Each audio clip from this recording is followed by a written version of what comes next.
اعوذ باللہ من الشیطان الرجیم بسم اللہ الرحمن الرحیم مالک یوم الدین روز جزا کا مالک ہے۔ سورہ فاتحہ کی یہ تیسری آیت ہے۔ روز جزا یعنی بدلے کے دن کا مالک ہے۔ بدلے کا دن کس کو کہتے ہیں؟ پہلے اس کو ہم جانیں گے آج۔ جب قیامت قائم ہوں گی تو ساری دنیا کے چیزیں ٹوٹ پھوٹ کر برباد ہو جائیں گی، اور اللہ تعالیٰ موت کو بھی موت دیں گے۔ ملک الموت بھی اس دن مر جائیں گی، اور اسرافیل علیہ السلام جو سر پھونکیں گے ان کو بھی موت دیں گے اللہ۔ 40 سال تک دنیا ایسی ہی پڑی رہے گی، اور اللہ اس وقت سوال کریں گے لمن الملک اليوم، آج بادشاہت کہاں ہے؟ آج بادشاہت کس کے لیے؟ کہاں ہے تکبر کرنے والے؟ کہاں ہے اپنی بڑائی جتانے والے؟ اور 3 مرتبہ اللہ تعالیٰ دنیا کو جھٹکیں گے جیسے ہم چادر جھٹکتے ہیں۔ 3 مرتبہ 40 سال کا عرصہ گزرے گا، اس کے بعد اللہ تعالیٰ اسرافیل علیہ السلام کو پیدا کریں گے، دوبارہ زندہ کریں گے، اور زندہ کرنے کے بعد کہیں گے کہ سور پھونکو۔ سور جیسے بیل کا سینگ ہوتا ہے ایسی اس کے مانند ہے، اور یہ اللہ کے عرش کے پاس اسرافیل علیہ السلام ایسے کان لگا کر کھڑے ہوئے کہ اللہ ابھی کان میں بول دے فوراً سر ہوگی۔ کبھی دیکھیے چھوٹے بچے کے کان پھٹ جاتے ہیں زیادہ آواز چلانے سے، یا بزرگ عمر کے لوگوں کو جھٹکا آتا ہے اس کان پھٹنے سے، شور مچانے سے، اس کا ایفیکٹ ہوتا ہے کان پر۔ سب سے پہلے وہ قیامت کی جو آواز ہوگی اتنی ڈراؤنی کی، یہیں سب کان پھٹ دیں گے انسان۔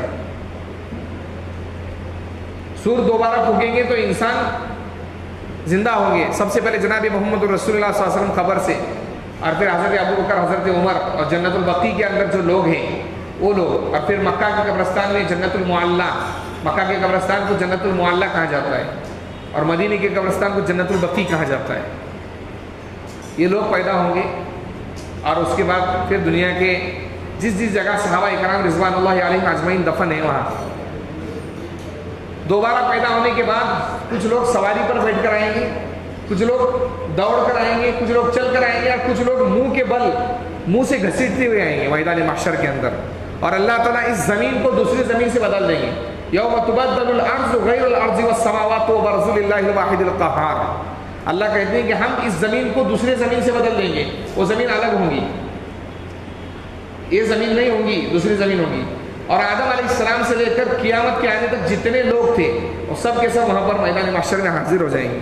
کسی کے بدن پر کپڑے نہیں ہوں گے، سب کے سب ننگے ہوں گے۔ حضرت عائشہ صدیقہ رضی اللہ عنہا نے حضور اکرم صلی اللہ علیہ وسلم سے پوچھا کہ اللہ کے نبی، جب لوگ ننگے رہیں گے تو سطر کو نہیں دیکھیں گے؟ تو اللہ کے نبی کہنے لگے اس میدان محشر کا یہ عالم ہوگا کہ کسی کو اپنے سطر کی فکر ہی نہیں، اپنی پڑی ہوئی رہیں گی کہ میرا کیا بنے گا۔ تمام لوگ پریشان حال ہوں گے، ہر آدمی اکیلا اکیلا تنہا آئے گا سوائے نیک لوگوں کے۔ قرآن کریم کے اندر 25ویں پارے میں اللہ فرماتے ہیں الاخلاء یومئذ بعضهم لبعض عدو الا المتقین۔ قیامت کے دن ہر دوست دوسرے دوست کا دشمن بنے گا سوائے پرہیزگار لوگوں کے۔ پرہیزگار لوگوں کو اس دن آپس میں ایک دوسرے سے دوستی ہوں گی قیامت کے میدان کے اندر بھی۔ اور اس دن جب سارے انسان جمع کیے جائیں گے تو کچھ لوگ ایسے رہیں گے جن کے چہرے خوبصورت رہیں گے، سفید۔ یہ وہ لوگ رہیں گے جنہوں نے دنیا کے اندر رہ کر نیکی کی زندگی بسر کی، اور کچھ لوگ وہ رہیں گے جن کے چہرے کے اوپر ایسا رہے گا جیسے تلچٹ اور کالا پن اس کے اندر ڈال دیا گیا ہے۔ یہ وہ لوگ رہیں گے جنہوں نے دنیا کے اندر گناہ کیے ہیں۔ سارے لوگ پریشان حال رہیں گے، اور میدان محشر کے اندر سارے لوگ اسی پریشانی کے اندر رہیں گے کہ اللہ سورج کو آدمی کے 1 میل کے اوپر کر دیں گے۔ بعض روایتوں میں آتا ہے 1 میل یعنی 1.5 کلومیٹر کے تقریباً کر دیں گے، اور اس کی گرمی کی وجہ سے کوئی آدمی اپنے گناہوں کی وجہ سے کمر تک، کوئی گھٹنوں تک، کوئی جو ہے کندھے تک، اور کوئی پورا کی پورا گناہ کے اندر ڈوبا رہے گا پسینے کے اندر۔ اس عالم کے اندر ایک عرصہ گزر جائے گا، پھر لوگوں کو فکر لاحق ہوگی، کافر لوگ بھی اور مسلمان لوگ بھی اس تکلیف کی وجہ سے کوئی یہ نہیں کہے گا کہ میں مسلمان ہوں یا کافر، سب فکر کریں گے کہ اس عذاب سے ہم چھوٹ جائیں، یہ میدان محشر کا جو ماحول ہے اس سے ہماری جان چھوٹ جائے، اس لیے سب کے سب حضرت آدم علیہ السلام کے پاس آئیں گے۔ حضرت آدم علیہ السلام کہیں گے کہ میرے پاس مت آؤ، تم ابراہیم علیہ السلام کے پاس جاؤ، پھر سارے لوگ حضرت ابراہیم علیہ السلام کے پاس جائیں گے۔ ابراہیم علیہ السلام کہیں گے کہ میرے پاس مت آؤ، نوح علیہ السلام کے پاس جاؤ، نوح علیہ السلام کے پاس جائیں گے ساری قوم۔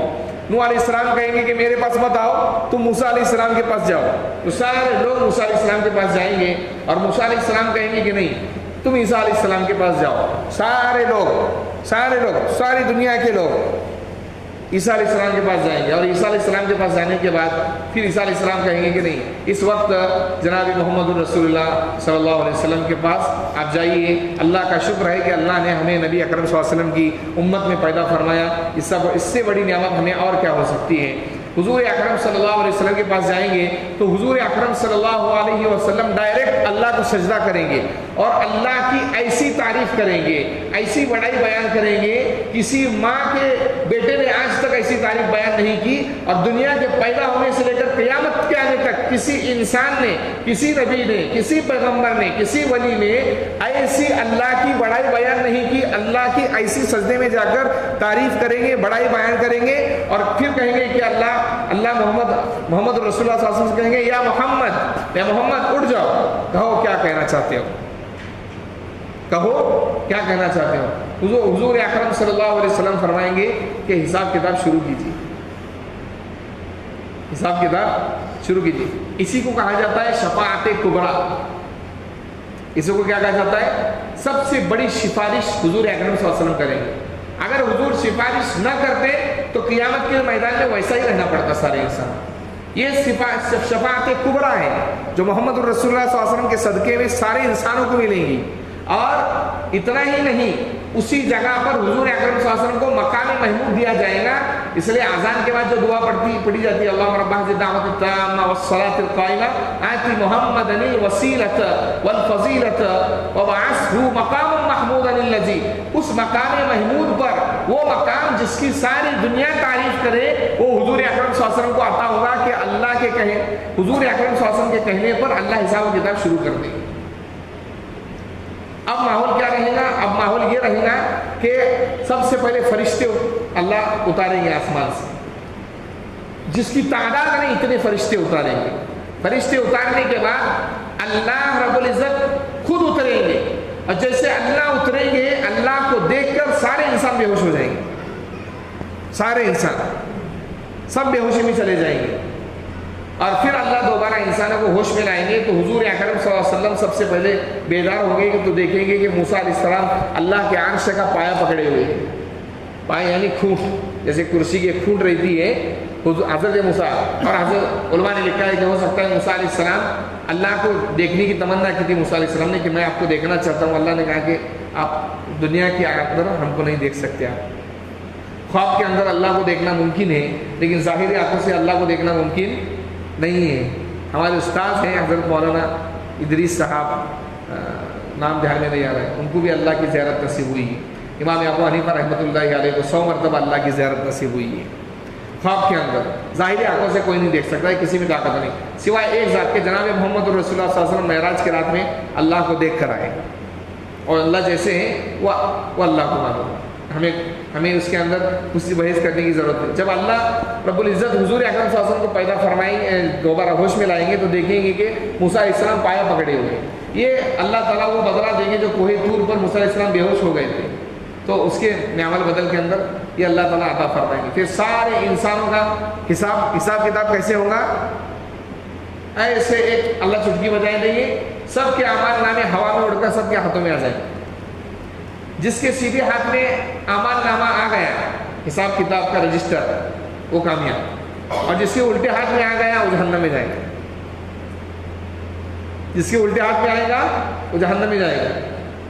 فَأَمَّا مَنْ أُوتِيَ كِتَابَهُ بِيَمِينِهِ فَيَقُولُ هَاؤْمُ اقْرَءُوا كِتَابِيَهْ، جس کے سیدھے ہاتھ میں آ گیا وہ دیکھو کتاب، سارے لوگوں کو بتائیں گا کہ میں کامیاب ہو گیا۔ اور جس کے الٹے ہاتھ میں آ گیا وَأَمَّا مَنْ أُوتِيَ كِتَابَهُ بِشِمَالِهِ فَيَقُولُ يَا لَيْتَنِي لَمْ أُوتَ كِتَابِيَهْ، وہ کہے گا کاش کہ مجھے یہ عمل نامہ دیا ہی نہیں ہوتا، اچھا ہوتا۔ میں تو برباد ہو گیا، نہ مال کام میں آیا نہ اولاد تک، دنیا کی کوئی زندگی کام نہیں، برباد ہو جائیں گے۔ پھر حساب کتاب اللہ تعالیٰ شروع کر دیں گے۔ لیکن قربان جائیے حضور اکرم صلی اللہ علیہ وسلم کے صدقے میں ہم مسلمانوں کو صبح اور شام 100 مرتبہ درود شریف پڑھنا چاہیے۔ اگر نبی سے محبت ہے تو یہ تو کام کرنا چاہیے۔ حضور کی وجہ سے اس امت کا حساب اور کتاب پردے کے اندر لیں گے اللہ، باقی کسی کا نہیں لیں گے۔ اس امت کا حساب کتاب پردہ لگائیں گے اور پھر لیں گے تاکہ حضور اکرم صلی اللہ علیہ وسلم کو شرمندگی نہ ہو۔ اب ہمیں اپنے ذات پر دیکھنا چاہیے کہ ہم کتنے گناہ کرتے ہیں اور حضور سے ہمارے دل میں کتنی محبت ہے، اس کو دیکھنا چاہیے۔ اور حساب صرف 1 سیکنڈ میں لیں گے اللہ، ساری دنیا کا حساب صرف 1 سیکنڈ میں، اور کیسے لیں گے وہ اللہ کو معلوم۔ اور جو میدان محشر رہے گا بدلے کا دن، ایک دن 50,000 سال کے برابر رہے گا۔ کتنے سال کے برابر؟ 50,000 سال کے برابر ایک دن رہے گا وہ۔ حساب و کتاب ہونے کے بعد پل صراط پر سے ہر ایک کو گزرنا ہے۔ اس پل صراط پر سے گزرنے سے پہلے ہر نبی کے پاس ایک حوض ہوگا، حوض پانی کا جیسے حوض ہوتا ہے تالاب، ایسے تالاب ہوگا۔ حضور اکرم صلی اللہ علیہ وسلم کے پاس بھی ایک تالاب ہوگا جس کو حوض کوثر کہتے ہیں۔ کوثر کا ایک معنی ہے خیر کثیر، اور یہ حوض کوثر 2 جنت کی نہروں کا پانی اس میں آتا ہوگا، دودھ سے زیادہ سفید پانی، سونے اور چاندی کے پیالے ان گنت جس کی تعداد نہیں، حضور اکرم صلی اللہ علیہ وسلم کے روزے کے جو حوض کوثر ہے اس کے پاس رکھے ہوئے ہوں گے، اور حضور بذات خود اپنی امت کو پلائیں گے پانی۔ اور ایک مرتبہ جب اس کو پئیں گے تو جنت میں جانے کے بعد بھی پیاس نہیں لگے اس کو پینے کے بعد۔ لیکن فرشتے آئیں گے اور اس جگہ پر کچھ لوگوں کو روکیں گے، کہا اللہ کے نبی ان کو پانی نہیں پلانا، تو کہا حضور پوچھیں گے کیوں؟ تو کہا یہ وہ لوگ ہیں جنہوں نے آپ کے انتقال کے بعد دین کے اندر بدعت کو اختیار کیا۔ بدعت کس کو کہتے ہیں؟ کوئی ایسا کام اختیار کرنا جو اسلام میں نہیں ہے، اس کو عبادت سمجھ کر کام کرتے رہے، تو حضور صلی اللہ علیہ وسلم بھگا دیں گے ان کو حوض کوثر کا پانی نہیں پلایا جائے۔ حوض کوثر کا پانی پینے کے بعد پھر پل صراط، ہم کہتے ہیں تلوار کی دھار سے زیادہ باریک اور بال سے باریک راستہ ہے، بال کی تو کوئی مشابہت ہی نہیں اس راستے سے۔ پل صراط اتنا باریک ہے کہ بال کی بھی کوئی حیثیت نہیں اس کے سامنے، ہمارے سر کا جو بال ہوتا ہے ایک بال، اس کی بھی حیثیت نہیں ہے، اتنا باریک راستہ ہے وہ۔ اور اس پر سے گزریں گے جناب محمد رسول اللہ صلی اللہ علیہ وسلم اپنی امت کو لے کر، تو کچھ لوگ ایسے گزریں گے جیسے بجلی جاتی ہے، جیسے لائٹ کتنے تیزی کے ساتھ اس کا کرنٹ منتقل ہوتا ہے، یا آسمان کی بجلی، ایسے بجلی کے ساتھ گزریں گے۔ کچھ لوگ رہیں گے جو سواری کے مانند گزریں گے، کچھ لوگ دوڑتے ہوئے حالت میں گزریں گے، کچھ لوگ چل کر گزریں گے، کچھ لوگ آہستہ آہستہ، اور جو جہنمی لوگ رہیں گے اسی سے گزرتے ہوئے نیچے گر جائیں گے اور جہنم میں چلے جائیں گے۔ یہ ہے مالک یوم الدین، بدلے دیے جانے کا دن۔ تو یہ میں نے آج اس کی تعریف بتائی، آئندہ کل اس کی تفسیر بتائیں گے۔ سبحان اللہ بحمدہ، سبحانک اللہم و بحمدک، اشہد ان لا الہ الا انت، استغفرک و اتوب الیک۔